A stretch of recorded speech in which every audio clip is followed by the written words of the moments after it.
In this video, we're going to be covering the geopolitics of the Spanish Empire. Spain today is a middle power of limited influence, but at one point, during the 1500s, it was the most powerful empire in the world. This was at an age when Europe was finally awakening from its slumber. Merchants from various Italian city-states had set up trade routes, speaking of tall tales of the Orient. The kingdoms of Castile and Aragon united into what would become Spain, and along with the kingdom of Portugal would kick out the Muslims who had ruled much of the Iberian Peninsula for centuries.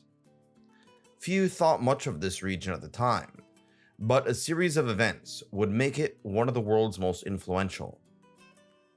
The aforementioned tall tales of the Orient were blocked off by land due to the Muslim Ottoman Turkish Empire.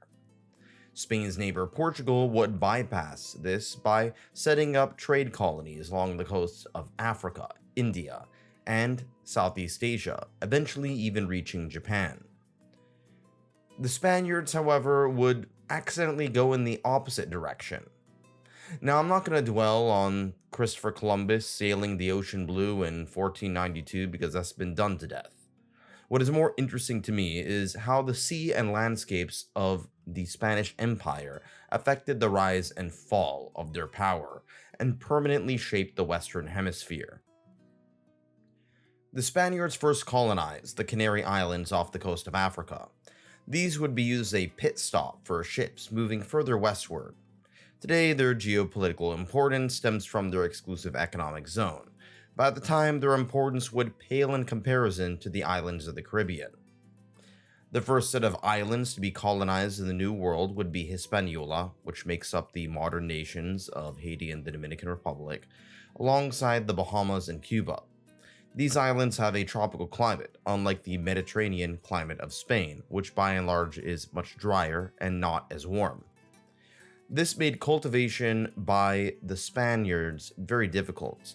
On top of that, European diseases like smallpox wiped out the native Taino people, who didn't have immunity due to not having cattle who transferred the pathogens. Speaking of animals, the Spaniards would also leave pigs on various islands. Pigs are tough and can survive fairly. They eat anything and mate like Riley Reeds.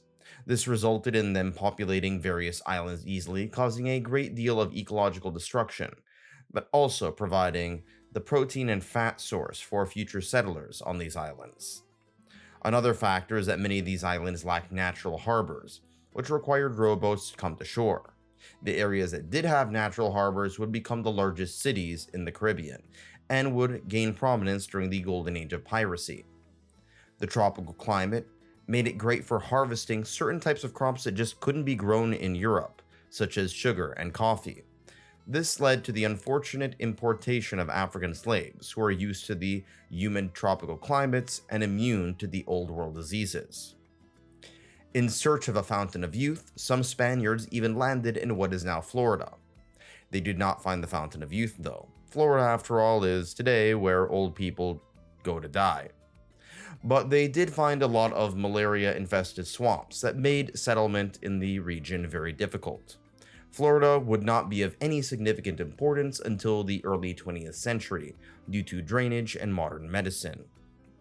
The Spaniards also heard tall tales of a great empire to the west. The governor of Cuba at the time, Hernando Cortez, sailed with a few hundred soldiers to what is now the port city of Ciudad de Veracruz. This would become Mexico's most important port due to its excellent harbor and strategic location. Many indigenous people allied with the Spaniards to take revenge on the Aztecs. This only replaced one oppressor for another. The city of Tenochtitlan was destroyed, and the lake was drained. This would eventually become Mexico City. The Spaniards would push north and south, fighting futile indigenous resistance, with the combination of guns, germs, and steel, which was almost unstoppable.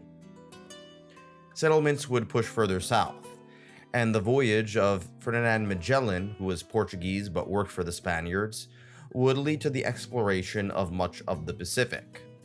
in search of more riches to acquire and more souls to convert to Christianity.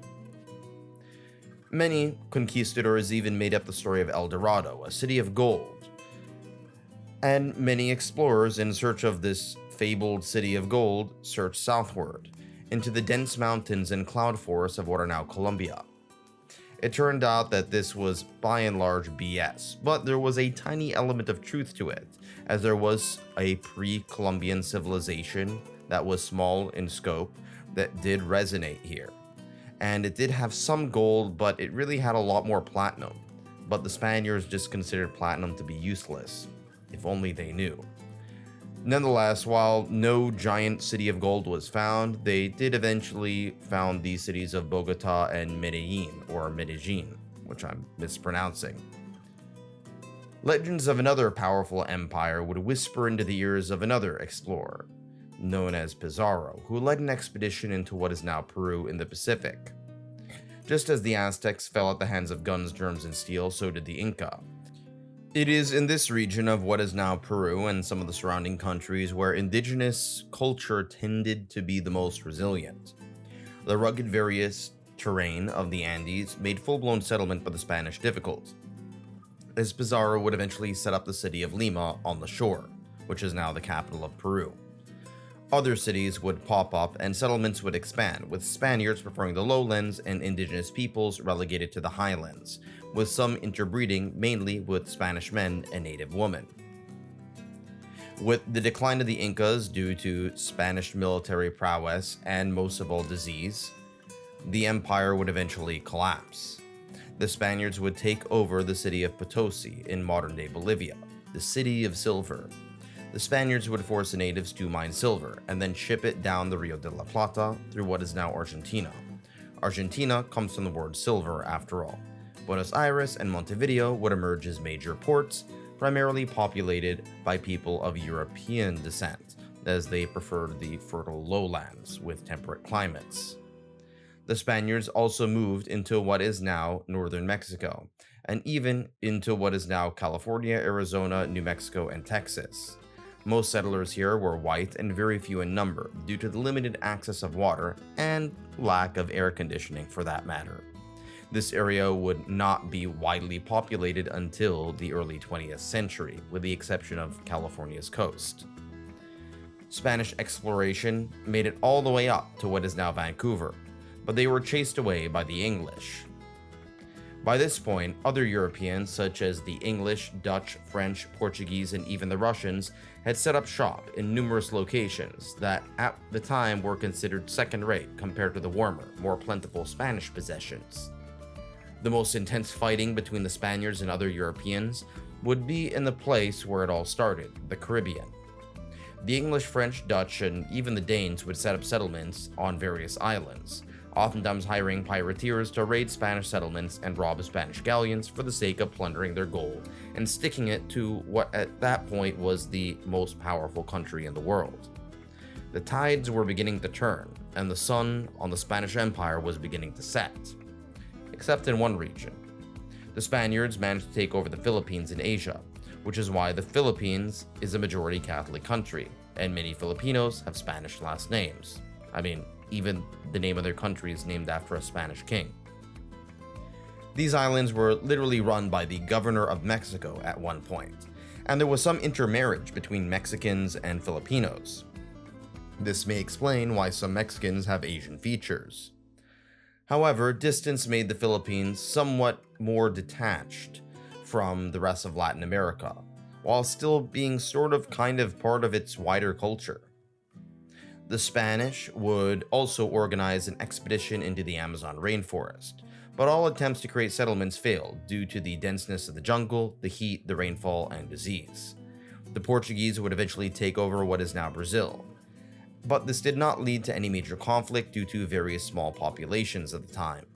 Brazil at the end of the day was a colony for lumber throughout much of its early history, and the Spaniards were looking for gold. In fact, the gold that the Spanish mined, or more accurately the Spanish forced the native peoples to mine, caused hyperinflation, which would lead the empire to eventual decline. Much of the money was spent fighting Protestant empires in Europe, as Protestant powers such as England and the Netherlands would put their Protestant work ethic into play, gaining better functioning institutions, greater wealth, and military power. New ideas such as capitalism began to take over mercantilism.